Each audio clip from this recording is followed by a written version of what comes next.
Balimaya Couture ko aw kaw bisimila kunnafoni gafew kɛnɛ kan. Balimaya Couture ka baara ɲɛsinen don kɛrɛnkɛrɛnnenya la an ka ladalafiniw kalali ma.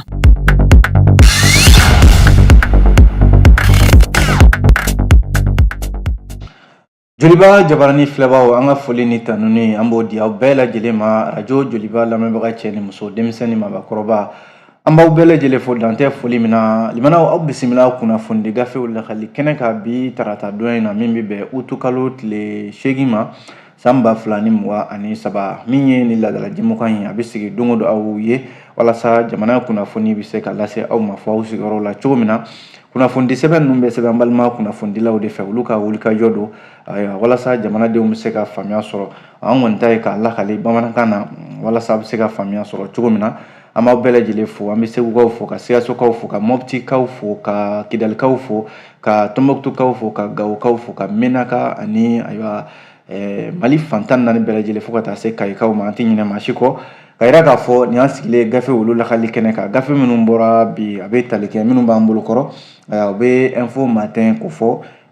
l'essor bɛ yan nɔ ka taa se nouvelle horizon ale bɛ yan min ye Aube Afrique ale bɛ yan min bɛ tali kɛ le soir de Bamako ale fana bɛ an bolo kɔrɔ limanaw an bɛna ninnu de lakale aw ka faamuya kama o la an b'a daminɛ ni min ye o ye info matin limanaw info matin kumana a y'a yira k'a fɔ ko an ka minisiri min ni o b'an ka mara cɛman bɔli kunna ni gouvernement yɛrɛ ka kuma lasela don min ye colonel Abdoulaye Maïga ko ale ni jamaba de bɔra Bamako yan nɔ Mali kɔnɔ la k'i kunda kunungo Niger jamana kan a jarala k'a fɔ min ye Burkina Faso olu fana ka cidenw kun bɛ a ko hokumu kɔnɔna la colonel Abdoulaye Maïga y'i kanto k'a fɔ ko u ka dɛmɛ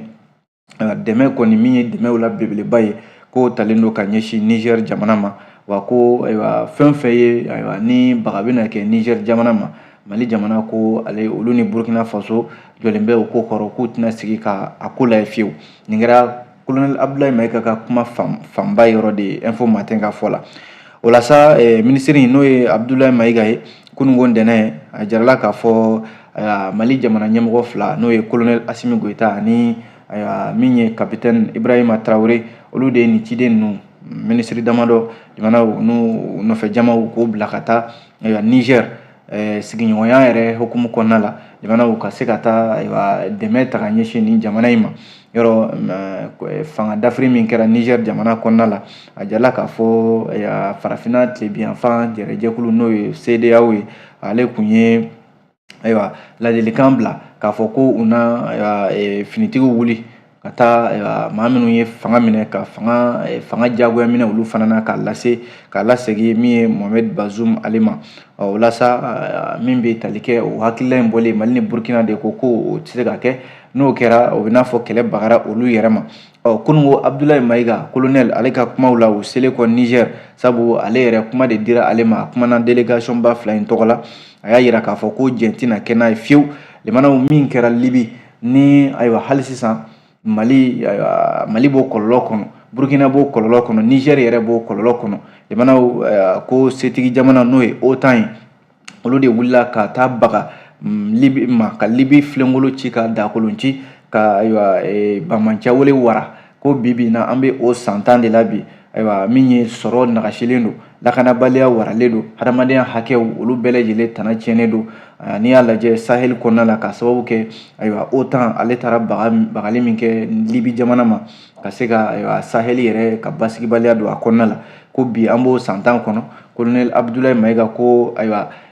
maa min ni i sɔmina k'a fɔ ɲɛnamini b'i la i b'i sigi min kɛra ka ɲɛsin Libi jamana ma n'a kɛra tiɲɛniba ye ka ɲɛsin Sahel ma k'u tɛna sɔn fiyewu o wulikajɔ kelen o ka ta ka ɲɛsin Niger jamana ma sabu Mali Niger a bɛɛ lajɛlen sigiɲɔgɔn jamanaw ye n'a nana kɛ ko kɛlɛ wulila ka taa ye jamanaw o kɛlɛ o tɛna kɛ k'a fɔ ko bɛna balawu wɛrɛ wuli balawu min wulila ni Libi jamana kɔnɔ hali sisan a balawu sen tɛ ka da min ye Mali jamana ani Burkina Faso ɲɛmɔgɔw y'a yira k'a fɔ ko u y'a dɔn kun min na u ye nin kuma in fɔ ka ɲɛsin CEDEAO ma ko ni CEDEAO ko k'a bɛ kɛlɛbolo wuli ka taa Niger ka taa fɔ u bɛ t'u ka fanga min ni sɔrɔdasiw y'o minɛ k'u b'o minɛ sɔrɔdasiw la k'u ye a fɔ kun min na u yɛrɛ b'a dɔn sabu gɛlɛya min ye Mali sɔrɔ halisa Mali bɛ a gɛlɛya kelen kɔnɔ gɛlɛya selen Libi jamana ma ko Conseil national pour la sauvegarde de la patrie général Tchani mana a k'a dɔn k'a fɔ min ye Mali jamana ayiwa u b'u dɛmɛ wa u y'o kunbɛli min kɛ kunungo Niger jamana kɔnɔ limanaw tiɲɛ yɛrɛ la o dan tɛ o foli la u b'o ta ɲɛsin u ka jamana ma limanaw min ye colonel Abdoulaye Mayiga ye a ko kuma damadɔ bɛ yen a b'o kuma ninnu a b'olu sɛbɛntiya kosɛbɛ k'i sinsin olu kan a ko fɔlɔ ye mun ye ayiwa jamana min bɛ yen n'a ko k'a b'a ka yɛrɛma hɔrɔnya ta jamana min bɛ yen n'a ko ka jamana mara k'a sɔrɔ ni gɛlɛya b'a kɔnɔna la ko f'a ka sira wɛrɛ ta ko ni CEDEAO ko a bɛ tila ka taa kɛlɛ wɛrɛ wuli o jamana kɔnɔna la yɔrɔ ko i t'o jamana ka basigi fɛ i t'o ka hɛrɛ fɛ min ye OTAN yɔrɔ ko kɔsa in na Libi jamana cira OTAN fɛ jamanaw ka o kɛ gɛrɛntɛ ye ka ɲɛsin Sahel jamanaw ma ko CEDEAO ko k'a bɛ wuli k'a bɛ taa ayiwa min ye kɛlɛ wuli ka taa Niger jamana kɔnɔ ayiwa ni o kɛlɛ wulila limanaw OTAN ta o ma ban fɔlɔ an bɛ san 10 na ni CEDEAO ko k'a bɛ ni kɛlɛbolo wuli yalima o fana bɛna ban san jumɛn san 20 wa san 30 wa san 40 wa san 50 wa mɔgɔ kɔni t'a dɔn Abdoulaye Mayiga ka kuma la ko min kɔni ye ko ye maa bɛ se ka kala turu min kan jamanakuntigi fila ye n'o ye Goyita ani Traoré ye ayiwa olu kɔni tɛna jɛn n'a ye cogoya si la CEDEAO k'a fɔ k'a bɛ taa kɛlɛbolo cogo Niger jamana kɔnɔ Mali ni Burkina ko olu tɛ jɛn ni o ye wa n'o kɛra u fana b'u ka kɛlɛbolo wuli a bɛ n'a fɔ kɛlɛ bagara olu yɛrɛ de ma a ka kumakan laban na a ko a bɛ min fɔ CEDEAO ye ko kuma fila b'a bolo cikan fila b'a bolo ka ɲɛsin CEDEAO ma colonel Abdoulaye Mayiga ko ci fɔlɔ ye mun ye o ye ko CEDEAO ka fara ka kɔngɔ bila a yɛrɛ ka jamanadenw na jamanaden minnu bɛ yen n'olu bɛ CEDEAO tɔn kɔnɔna la a ka fara ka kɔngɔ kolokolo ka kɔngɔ bila olu la walima ka o jamanaden ninnu k'u bila gɛlɛya sugu dɔ kɔnɔna la ko cikan filanan ye mun ye o ye de k'a fɔ ko ayiwa a bɛ min fɔ CEDEAO ye ko CEDEAO ko kɔsa in na k'a ye waati di ayiwa Niger jamana ma n'o ye ultimatum ye ko an bɛ nin waati in di aw ma n'an ma fanga di Mohamed Bazoum ma ayiwa anw ni kɛlɛbolo bɛ wuli ka taa aw kama ko yanni CEDEAO ko k'a fɔ k'a bɛ ultimatum di ayiwa Niger maa minnu ye fanga dafiri k'a ka ultimatum di bamanciw ma minnu kɛn bɛ ka Sahel ayiwa basigibaliya don a kɔnɔ a bɛ san 10 bɔ bi ni CEDEAO bɛ se ko la k'a bɛ fanga minɛ diyagoya la finitigiw fɛ k'a ka ayiwa maa minnu ye bamanciya Mali tigilamaw n'o ye jihadisiw ni terrorisiw ye minnu kɛn bɛ ka ayiwa ɲaga da Sahel kɔnɔna la u sen tɛ ka bɔ yen Mali ni Burkina ni Niger u kɛn bɛ ka nin jamana saba in tɔɔrɔ ka se hakɛ min ma ko CEDEAO k'a lajɛ ayiwa nin jamana saba in bɛɛ lajɛlen bɛ olu ka tɔn kɔnɔna la u ka ultimatum di o terroriste ninnu ma walasa u ka se ka bamanciya wale dabila ko n'u bɛ se ko la Abdoulaye Mayiga ko ale ka cikan filanan de ye nin ye ko min kɔni ye kuma laban ye a ko colonel Assimi Goyita ye olu ci wa a bɛ to ka kuma dɔ fɔ ko a bɛ min fɔ Niger jamana ye a bɛ segin o kuma in kan o de k'a fɔ maa si tɛ ayiwa basigi sɔrɔ i tɛ hɛrɛ sɔrɔ n'i ma sɛgɛn dɛ ko colonel Assimi Goyita ye nin kuma fɔ wa Niger jamana k'a dɔn k'a fɔ gɛlɛya ye olu Mali yɛrɛ sɔrɔ a ye Burkina sɔrɔ u ye ayiwa datuguli min kɛ n'o ye embargo ye k'a fɔ foyi tɛ don o kɛra Mali la o kɛra Burkina wa ko Niger k'a sigi k'a fɔ ayiwa o gɛlɛya kelen u b'o kɛ nka gɛlɛya in u tɛna kɛ o kelen sabu Mali na t'o kɛrɛfɛ kunnafoni filɛ dɛ mana an ye nin bɔ info matin kɔnɔ aw bonya b'a la.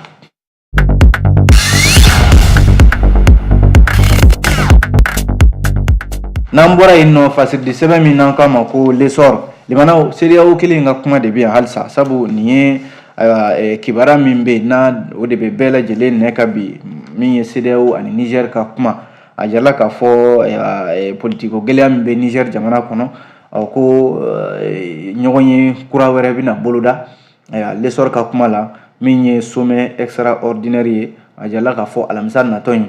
ko CEDEAO ko jamana ɲɛmɔgɔ ko k'u bɛna ɲɔgɔn ye kɛ walasa min bɛ communauté économique des états de l'Afrique de l'Ouest u y'a yira k'a fɔ alamisa natɔ in Abuja n'o ye Nigeria ale duguba in ye ko u bɛna ɲɔgɔn ye kɛ n'o ye CEDEAO jamana ɲɛmɔgɔw yɛrɛ dama ni ɲɔgɔn cɛ Niger ale kunkanko kan min bɛ sen na ani don nataw la u kan ka baara minnu boloda cikan yɛrɛ bɔra CEDEAO kotigi de bolo min bɛ Nigeria jamanakuntigi yɛrɛ kofɔ Bola Ahmed Tinubu ale de ye nin kuma fɔ limanaw a ko CEDEAO bɛna sigi kura ye fasiri n'o ye lesɔr ye a y'a yira k'a fɔ nin ɲɔgɔn ye kura min bolodalen filɛ limanaw a lasera waati min na CEDEAO ka waati min dira n'o y'u ka ultimatum ye juillet kalo tile 30 tɛmɛnen ko ni fanga ma lasegin Mohamed Bazoum ma k'u na wuli ka finitigiw wuli ka taa Niger jamana kɔnɔna la a bɛna fɔ o de ma ɲɛ sɔrɔ min bɛ tali kɛ CEDEAO a ko k'a bɛna sigi wɛrɛ kɛ min bolodalen bɛ ka bila alamisa natɔ in k'u na ɲɔgɔn ye sen fɛ limanaw n'a sɔrɔla halisa CEDEAO bɛ to a ka kan kelen kan n'o de ye ka diyagoya ka finitigiw wuli intervention militaire ka taa Niger jamana kɔnɔ walima n'u bɛna kuma ɲɔgɔnya n'o ye dialogue ye limanaw n'u bɛna o de sigi sen kan maaw kɔni sigin bɛ ka o sommet in fana kɔnɔ o fana bɛna taa laban min na Sulemani Sidibe de ka kunnafoni don limanaw an y'a bɔ lesɔr kɔnɔ limanaw ale lesɔr kelen ka kuma la a jarala k'a fɔ ko min ye ko a bɛna fɔ farafina tilebiyanfan jamanaw ayiwa ko an bɛ jɛkulu min kɔnɔna la n'o ye CEDEAO ye ko CEDEAO kɔni bɛ ɲini ka na fɛn dɔ min n'a bɛ ɲini ka na kɛ forokolangolo de ye ɲininkali kɛra maaw la maa minnu bɛ yen ni lakanako kuma limanaw olu mana ɲɛ f'i ye k'a bila yɔrɔ min na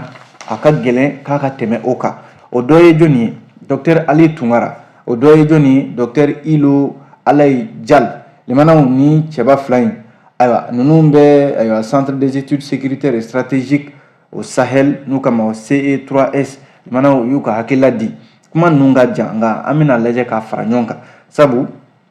lesɔr ka fɔ la n'i y'a lajɛ nin ɲininikɛla fila in ayiwa u ye fɛɛrɛw di fɛɛrɛ minnu kɔnɔ min ye ni ɲininikɛla fila in u ka kuma la ko n'i y'a ye a sera nin yɔrɔ ma limanaw ko mara cogoya de man ɲɛ n'i y'a ye a sera nin yɔrɔ la gɛlɛya min bɛ nin jamana ninnu kɔnɔ n'o ye lakanabaliya ye jamana ɲɛmɔgɔ ninnu ma a k'u kunnako ye u kɔni kɛra de k'u jigi da maa wɛrɛ kan jamana wɛrɛw kan k'a fɔ a ye na an dɛmɛ walima a kɛra sɔrɔ yɛrɛ nasira ye o nafoloko ni ɲɛtaga baara bɛ yen ni jamana ninnu caman de bɛ yen u jigi dalen bɛ jamana wɛrɛw kan n'o tɛ ko coup d'état min kɛra Niger jamana caman bɛ yen minnu tɛ CEDEAO kɔnɔ olu y'a kɔn dɔw yɛrɛ ko CEDEAO ye hakilila min ta ko a kana taa ni o sira ye a ka sigi a fɔ de boloda n'i ye o jamanaw lajɛ Faransi b'o la États-Unis b'o la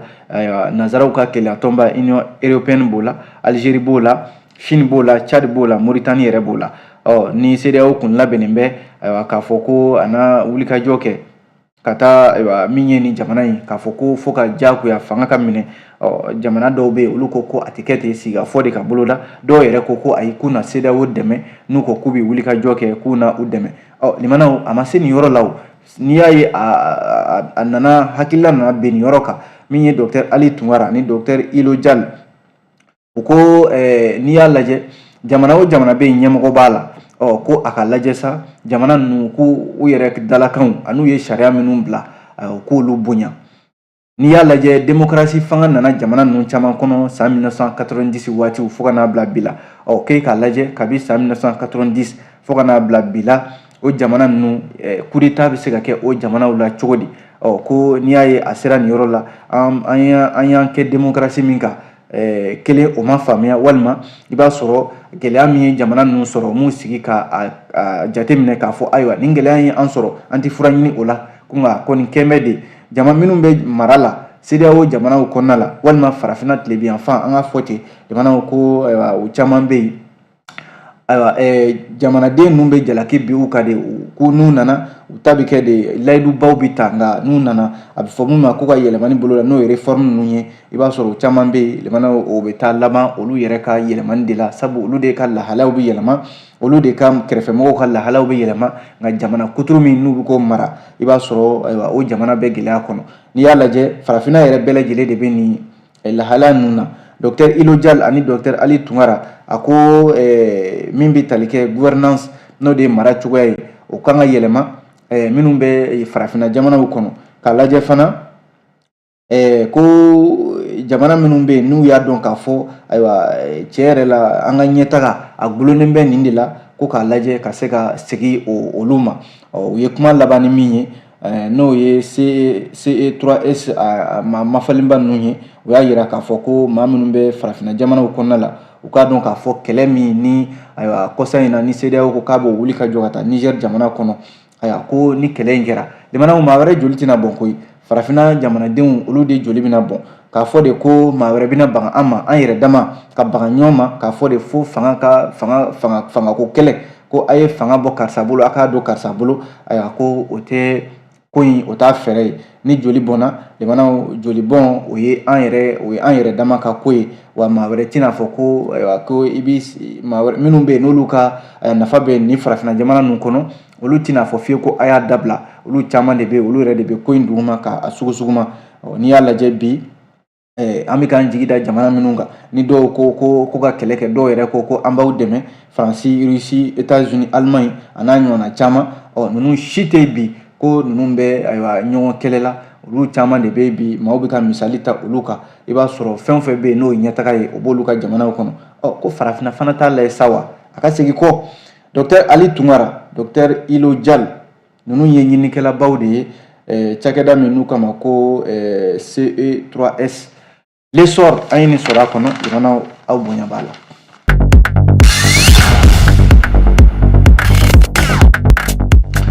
N'an bɔra yen nɔ fasiridi sɛbɛn min bɛ yen n'an k'a ma ko Nouvelle Horizon ale kumana jamanaw a y'a yira k'a fɔ ko min ye kunnafonidi sɛbɛn minnu ni ayiwa u k'a ma ko association des éditeurs de la presse et de presse privée jamanaw u k'a ma ko ASEP ayiwa ko gɛlɛya bɛ nin tɔn in kɔnɔ kosɛbɛ bi Nouvelle Horizon y'a yira k'a fɔ jɔyɔrɔko kɛlɛ ko maa min bɛ yen n'ale kɔni sigira jamanaw ni ale sigira sariya yɛrɛ kɔnɔna la n'o ye Ousmane Daw ye Nouvelle Horizon maaw gɛrɛla la ka ɲininka gɛlɛya min bɛ u ka nin tɔn in kɔnɔna la n'o ye association des éditeurs de presse privée ko ka gɛlɛya k'a ɲɛfɔ Ousmane Daw jamanaw a ye hakilila camanba de fɔ min ye ASEP gɛlɛya ka bi sabu a jarala k'a fɔ ale Ousmane Daw min filɛ nin ye ayiwa ale sigira san saba min ni o yɛrɛ ma ban fɔlɔ ko ayiwa jɛrɛjɛkulu dɔ o taara wuli ka assemblée générale kɛ jamanaw k'a fɔ ko olu fana sigira a bɛna fɔ ASEP ɲɛmɔgɔ 2 de bɛ a la bi Ousmane Daw y'a yira k'a fɔ ale sigira juin kalo tile 12 san 2022 san 3 o de dira a ma ko a bilala maa min nɔ na o ye Boubacar Kanté yɔrɔ ale yɛrɛ tun bɛ ka waati latɛmɛ kɛ fɔlɔ Basiriki Ture ale taalen kɔfɛ u ye kalata de kɛ jamanaw kalata min bɛ yen ni bɛɛ y'i bolo wuli i fɛ maa ye a donni kama jamanaw min bɛ tali kɛ sɛbɛnnikɛlaw n'o ye journaliw ye o 235 a bɛɛ lajɛlen tun bɛ kɛnɛ kan ye olu maa 2 de tun ye ayiwa cɛbaw ye ale Boubacar Yali n k'a fɔ ale Ousmane Daw ani Boubacar Yalikoyi ko n'i y'a lajɛ min ye maa 119 olu de y'u bolo wuli k'u sɔnna Ousmane Daw ye min ye maa 99 olu ko k'u y'u bolo wuli ayiwa Boubacar Yalikoyi ye yɔrɔ maa min ta cayara o ye Ousmane Daw ye Ousmane Daw ko k'o de kɛra sababu ye ale kɛra ɲɛmɔgɔ ye kaba kɛra ɲɛmɔgɔ ye jamanaw u ye fɛn damadɔ bɛ yen minnu ye gɛlɛya yɛrɛ ye kunnafonidi sɛbɛn ninnu n'o ye journaliw ye gɛlɛya min b'u kan o de ye ko dɛmɛ min bɛ ta ka ɲɛsin kunnafonidilaw ma n'o ye aide à la presse ye o de kɛra u ka wulikajɔ ye k'u bɛna fɛɛrɛ ɲini o la ani sariya u bɛ baara kɛ ni sariya min ye n'o ye textes ye jamanaw ka u sigi o kunna ka falen don a la walima ni min bɛ yen ni dɔ bɛ fara o kan o n'a ɲɔgɔnna caman ani n'i ye jateminɛ kɛ ayiwa bɛɛ sen bɛ se ka don ASEP ko la cogo min na maa si kana to yen kɔfɛ Ousmane Daw ko u ye nin baara ninnu de daminɛ o suma ko o dugumajɛ u nana ye k'a fɔ ko ayiwa juillet kalo tile 29 tɛmɛnen ayiwa ko jɛrɛ dɔ kɛra n'o ye assemblée dɔ ye o assemblée in jamanaw ko a fɔra k'a fɔ Boubacar Yalikoyi ko ale taara tuguni ka kɛ ASEP ɲɛmɔgɔ ye Ousmane Daw ko maa minnu ye ni kalata in kɛ u bɛ sariya sɔsɔ de la wa maa minnu sigira u tɛ ka kuma ASEP tɔgɔ la wa u bɛ ka ayiwa u ye jagoya tɔgɔ de ta walima jagoya jɔyɔrɔ imana k'a fɔ ko karisa bɛ ɲɛmɔgɔya la ka tila k'a fɔ ko e de ye ɲɛmɔgɔ ye n'o ye usurpation de titre ye k'u y'o de kɛ wa ko u ye nin baara min kɛ nin ye sariya sɔsɔ don a bɛ ASEP sariyaw sɔsɔ Usmane Dawu ko ni ayiwa olu ye wele bila bɛɛ lajɛlen ma bɛɛ ka na u ka sigi u ka kuma ayiwa sabu ASEP tɛ n'a fɔ maa kelen ka tɔn bɛɛ lajɛlen de ka tɔn don nka k'a fɔ de ko dɔ bɛ ka tɔn kɛ yɛrɛ sago ye walima dɔ bɛ ka tɔn kɛ ko dɔ sen t'a la dɔ bolo b'a la Usmane Dawu ko o t'olu fɛla ye limanaw Mali kura ko kuma min bɛ ka fɔ Nouvelle Horizon ka fɔ la tiɲɛ yɛrɛ nin kɔni bɛ n'a fɔ nin tɛ kunnafonidilaw danbe ye dɛ nin tɛ kunnafoni maa minnu bɛ sɛbɛnni kɛ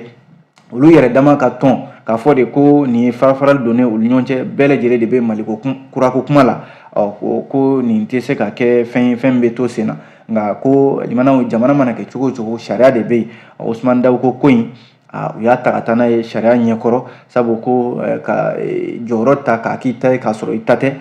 ko o min bɛ ka kɛ nin ye o tɛ se ka to yen sariya de b'o fara ka bɔ ɲɔgɔn na kunnafoni filɛ dɛ limanaw an ye nin bɔ fasedi sɛbɛn Nouvelle Horizon kɔnɔ Nouvelle Horizon kelen in ka kuma la ko min ye SEMA n'o ye Bamanci jɛkulu kɔrɔ ninnu ye k'u ye jalaki bɛ Mali armée kan ka sababu kɛ ko u ka dagayɔrɔ dɔ filɛ nin ye dugu dɔ bɛ yen u k'a ma ko Foyita filɛ nin ye Tɔnbɔkutu mara la rebelle kɔrɔw y'a jira k'a fɔ ko min ye bɛnkanni min kɛra ka ɲɛsin u ka o dagayɔrɔ in ma ko Mali finitigiw de nɔ don n'o ye forces armées maliennes a sen fɛ u y'a jira k'a fɔ ko maa damadɔ yɛrɛ maa 2 ɲɔgɔnna olu fagara maa 2 wɛrɛ olu joginna SEMA de ye communiqué kɛ limanaw kununko yɛrɛ ntɛnɛn ka jira k'a fɔ ko coordination du mouvement de l'Azawad ayiwa ko u kun ye laseli dɔ kɛ waati dɔ la ka kɔn ayiwa u ka jalakili ɲɛ k'a fɔ ko ayiwa u ka dagayɔrɔ min filɛ nin ye Foyita ko nɛgɛ kanɲɛ 2 waati ko u yɛrɛ ka kuma la yanni u ka nin kunnafoni fɔ ko Bamanci maa dɔ minnu ma lakodɔn cɛ marifatigiw k'olu taara bin u kan limanaw u y'a sɔrɔ u bɛ bolimafɛn n'o ye mobili 3 kɔnɔna la limanaw tile 3 tɛmɛnen kɔfɛ u yɛrɛ ko k'u ye sɛgɛsɛgɛli kɛ sɛgɛsɛgɛli min bɛ yen ni u y'u tɛgɛ da a kisɛ kan kununko ntɛnɛn utukalo tile 7 u y'a jira k'a fɔ ko u ka kuma lasela n'o ye Alimu Ag Mohamed coordination des mouvements de l'Azawad ale tɔgɔ la ko u ye sɛgɛsɛgɛli min kɛ limanaw ko Mali armée o de taara bin olu kan u ka dagayɔrɔ min filɛ nin ye Foyita ko nin bɛ sɔsɔli kɛ bɛnkan min bolonɔ bilala mai kalo tile 23 san 2014 walasa ko marifaw ka bila ko nin bɛ dankari kɛ o bɛnkan in na kunnafoni filɛ limanaw an ye nin bɔ fasedi sɛbɛn kɔnɔ an k'a ma ko Nouvelle Horizon aw bonya b'a la